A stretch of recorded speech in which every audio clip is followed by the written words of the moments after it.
Leta Zunze Ubumwe za Amerika kimwe n'ibindi bihugu by'ibihangange by'umwihariko mu by'intambara bihanze amaso Afurika.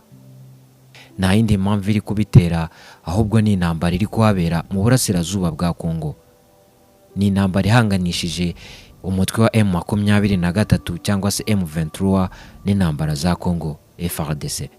Aya mashusho muri kubona ahangaha ntabwo ari Goma, ahubwo ni mu murwa mukuru wa Kongo Kinshasa. Ni imyigaragambyo yari yabereyeyo nyuma y'uko umutwe wa M23 ufashe umujyi wa Goma. Ikirere cyasaga umukara, urubyiruko rumeze nk'urwanywe ibiyobyabwenge, bataye umutwe kandi bafite amahane menshi cyane, bari kumenagura ibintu babonye ibyo ari byo byose bahuye nabyo mu nzira. Bari gusahura buri kimwe cyose, nta na kimwe bari gusiga mu nzira.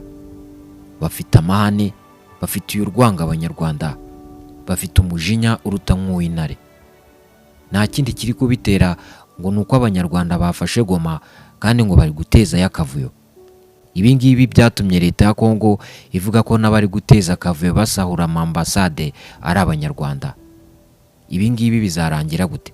N'ejo bundi Perezida wa Repubulika Paul Kagame yavuguruje Cyril Ramaphosa, Perezida wa Afurika y'Epfo, wise ingabo z'u Rwanda RDF kari inyeshyamba, ndetse yavuze ko zagize uruhare runini mu rupfu rw'abasirikare be bagiye kugarura amahoro muri Repubulika Iharanira Demokarasi ya Kongo. Umukuru w'igihugu yabwiye Ramaphosa ko RDF kari ingabo ahubwo atari inyeshyamba. Nk'uko umukuru w'igihugu yabitangaje, anamugaragariza ko niba Afurika y'Epfo ishaka gushora intambara ku gihugu cy'u Rwanda, biteguye guhangana n'ibyo bibazo kandi nta bazabibaza. Ni ubutumwa umukuru w'igihugu yatangaje ku itariki 29 Mutarama uyu mwaka turimo 2025, ubwo yasubizaga ubutumwa bwa Perezida Ramaphosa, Perezida wa Afurika y'Epfo. Ibi ngibi Ramaphosa yabivuze ubwo yatangaga ihumure ku miryango y'abasirikare baburiye ababo mu ntambara yo kugarura amahoro muri Repubulika Iharanira Demokarasi ya Kongo.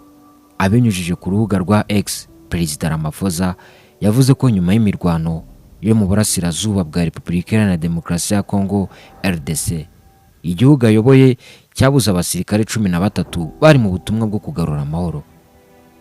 Yavuze ko imirwano yatangijwe n'umutwe wa M23, avuga ko ari umutwe witwaje intwaro w'inyeshyamba z'ingabo z'u Rwanda RDF, aho bihanganye n'ingabo za Kongo FARDC bagabye ibitero ku ngabo ziri mu butumwa bw'amahoro bwa SADC muri Repubulika Iharanira Demokarasi ya Kongo. Yavuze ko kandi ngo ibyo bitero byagabwe kuri SADC byatumye hapfa abandi basirikare bo mu bihugu bigiye bitandukanye biri mu butumwa bwo kubungabunga amahoro, bwo kubungabunga ubutumwa. Avuga ko hapfuye abandi bo muri Malawi, Tanzania na MONUSCO. Avuga ko bazazirikana abo babuze ubuzima muri iyo ntambara yo kugarura ubutumwa bw'amahoro muri Repubulika Iharanira Demokarasi ya Kongo. Ikindi kandi Perezida Ramaphosa yavuze ko igihugu cye cyemeranya n'umurongo wafashwe n'akanama ka Loni gashinzwe umutekano ku isi, kasabye ko hahagarikwa imirwano ya M23 igasubiza ibice yigaruriye, imitwe ikomoka mu bihugu by'amahanga ikava muri RDC, akanasubukurwa ibiganiro hashingiwe ku masezerano ya Nairobi. Perezida Ramaphosa kandi yagaragaje ko ubusugire bwa RDC bugomba kubahwa nk'uko Loni bitegeka. Asaba impande zombi zihanganye gushakira ibisubizo by'ibibazo binyuze mu nzira demokarasi hisunzwe amasezerano ya. Ku rundi ruhande ariko, Perezida wa Repubulika Iharanira Demokarasi ya Kongo Felix Antoine Tshisekedi yahumurije Abanyegoma, ababwira ko hari igitero karundura bari gutegura kandi kiri busiga izo nyeshyamba zigizwe nyirarubeshwa bazishubije iwabo. Ibi ngibi yabivuze nyuma y'imyigaragambyo yabereye Kinshasa yo kwamagana M23 cyangwa se M23. Ku ruhande rw'u Rwanda ariko, Perezida wa Repubulika Paul Kagame yasezeranyije kuzagira icyo akora ku bijyanye n'icyemezo cy'ingabo za Repubulika Iharanira Demokarasi ya Kongo ziherutse gufata cyo kurasa ku butaka bw'u Rwanda nyuma yo gutsindwa na M23 mu mujyi wa Goma. zikica abanyarwanda bamwe abandi bagakomereka.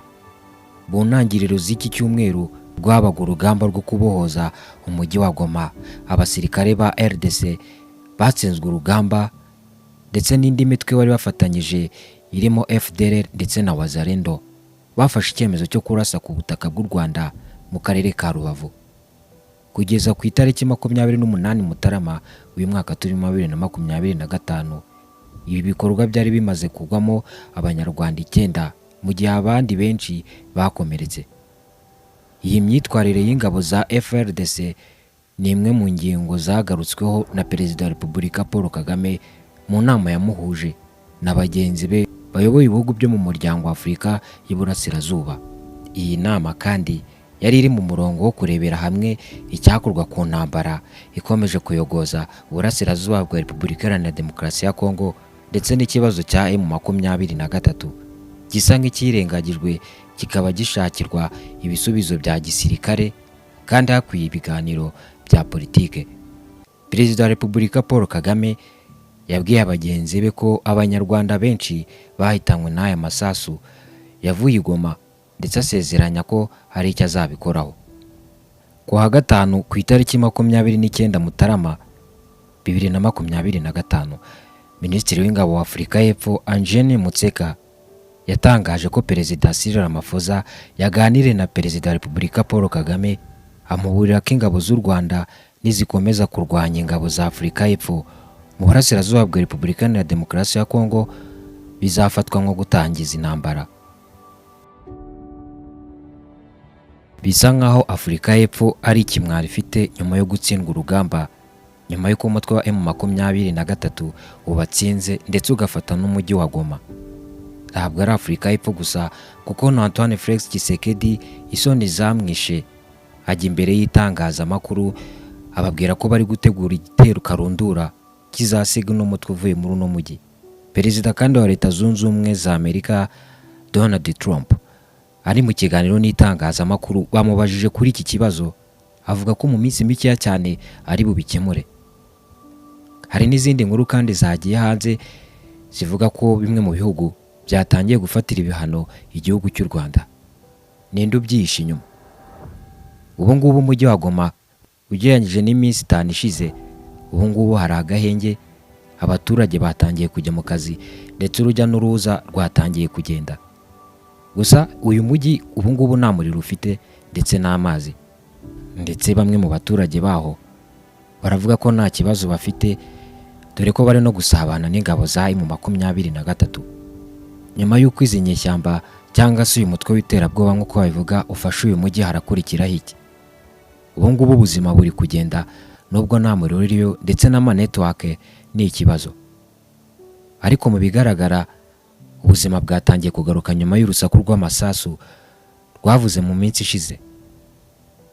Umujyi wa Rubavu nawo ubuzima burakomeje ndetse n'inkengero zaho ndetse n'abantu basubiye mu kazi. Harakurikiraho iki nyuma y'ibi ngibi? Ni ibyo gutega amaso.